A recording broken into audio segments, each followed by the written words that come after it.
on top of Mount Everest is not the same as climbing Mount Everest. If the purpose of the human space program is to expand the human range of action, then robots don't do that for me. Now, if they do it for you, that's fine, but they don't do it for me. So long as intelligence spreads off the Earth, that's the good thing. Right. I'm not gonna, that's not a debatable point, and I'm not here to debate you. Okay. Okay? Your point that robots may be more capable than humans, I will accept as true, and it's utterly irrelevant. Dr. Griffin, first, I very much enjoyed the analysis that you provided about the Obama space plan. I do have a specific question for you, though, about an element of the Senate bill that passed last night. To me, probably one of the most important aspects is a focus on immediate development of a heavy lift vehicle, right. Specifically a shuttle-derived vehicle by 2016. And I just, obviously recognizing that you've thought and long and hard about this, is 2016 reasonable for the type of shuttle-derived vehicle that is specified in light of the funds provided? And I guess would also be interested in your thoughts on the usefulness of that type of vehicle for a true exploration architecture. Thank you. Well, Ares 5 was a shuttle-derived vehicle. Ares 1 is a shuttle-derived vehicle. There is no, I mean, I could drive a locomotive through that language. Right. The question is, what payload do you need for human exploration? A variety of careful studies back up your intuition that the Saturn V capability, roughly 130 metric tons to low Earth orbit, if I just reference everything to low Earth orbit, that capability is about the lowest useful capability for exploration beyond LEO. It has to do with packaging human beings.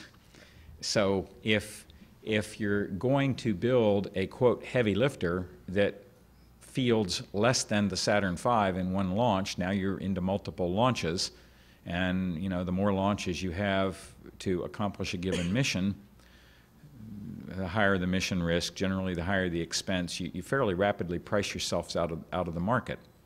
Even more significantly, until there is no further future for liquid hydrogen in space, which I think is going to be a while, any of our interplanetary vehicles and landers will need liquid hydrogen.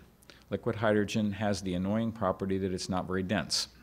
So you need large volumes to accommodate it. So over and over again, what we at NASA found out, like it or not, is that shroud diameter matters a lot.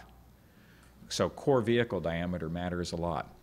So, for example, if someone wants to be very literal about a shuttle-derived vehicle and use a 27.5-foot external tank, something like 8 meters, a little close enough, that really is not as good as having a larger diameter, 10 meters or bigger, in very significant ways. And so even if I have 150 metric tons total delivered to Earth orbit by, say, making it up, 275 metric ton 27-foot diameter vehicles, it's not as good as 150 metric ton 10-meter diameter shroud. These things matter. There are an enormous number of people who fancy themselves to be space systems engineers who just are not. And details matter. Okay. Thank you. Sir? What are your thoughts on using a lunar base as a kind of a pilot base for a long-term Mars base? Well, I have long said, I differ from Robert on this, I think, and from some of my other friends, in that I do not dispute that Mars is the most interesting destination for humanity that I think we can think of right now. We may be wrong, but I believe our collective judgment would be Mars is the most interesting destination. Again, I dislike either or.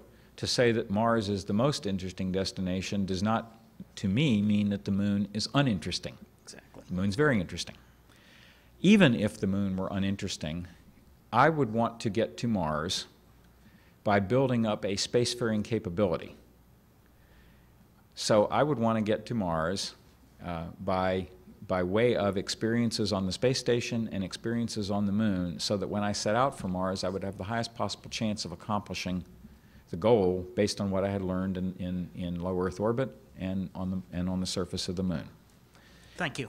That's what I think. That is the way that I would go about it as an engineer, even if I established a base on the moon and said, you know, this is just not that interesting. And so its only purpose will be to give me the schooling that would help me get to Mars. Even at that extreme, that's how I would go about it as an engineer. Thank you. Sir. Yes, thank you. A couple of questions. First, it's often said that the dollar invested in Apollo was perhaps plowed back into the economy, perhaps at the ratio as high as 15-1. Do you agree with that sort of order of magnitude of the assessment? Second question, we've had, as you've pointed out, 15 years of NASA doing less with more money and not so much real thrust of creativity. Do you think that the NASA technical hierarchy is itself really ready for a real exploration program? Well, I'll answer the second one first. I think we were rebuilding that technical hierarchy in my tenure, and I think they were ready and were getting ready. The way that you get people ready to do difficult things is by giving them difficult things to do. Apollo served as a filter. We lionize today the heroes of the Apollo era, and justly so. And unless you're our age or thereabouts, you don't even know the people who started out with the program and didn't make it because they couldn't cut it. So the same would happen again. People who have built space station are good people and they know what they're doing.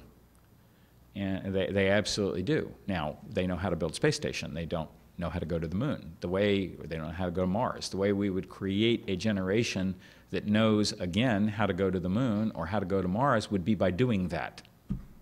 But the folks who are operating today to finish the building of space station, whether you are a space station fan or not, it's irrelevant. They know very well how to do what they have been doing, and they've done it very well under the circumstances. So the way we create capability is by demanding it.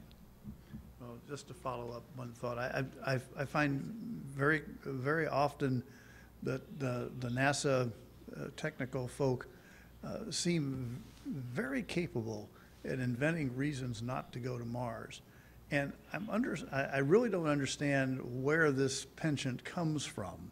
Is it because there was a Mars underground for so long? No. Nobody at NASA doesn't want to go to Mars. But people, I will tell you again, I'm sorry, I know my view will differ from many here.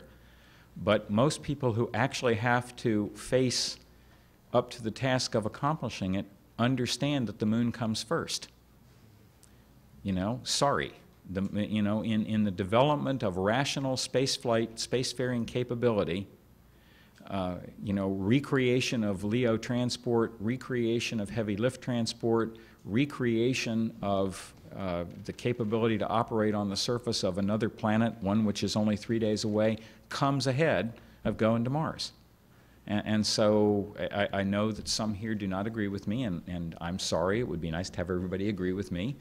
But in the rational engineering development plan to get to Mars, where we all want to go, the moon's a piece of that. And most folks at NASA who have any actual capability to execute a program understand that very well. Thank you. Okay. Obviously, you have many decades of experience in aerospace and NASA. How much money do you think COTS will receive? Just an educated guess when the House and Senate have their compromise. Would you have any idea? My guess would be, let's see, the President offered $6 billion over the next 5 years. I think the Senate's cut it down to 1.2 or something, and I hope I'm not misremembering badly. And the House cut it down to, something much less than that. A few hundred million. So my guess is it's going to wind up closer to where the Senate is than anything else. I don't think the administration is going to get their way. I think the Senate mark is the high water mark. Okay, thank you. If I were to name a single mostly unacknowledged part of the Apollo miracle, the thing that people often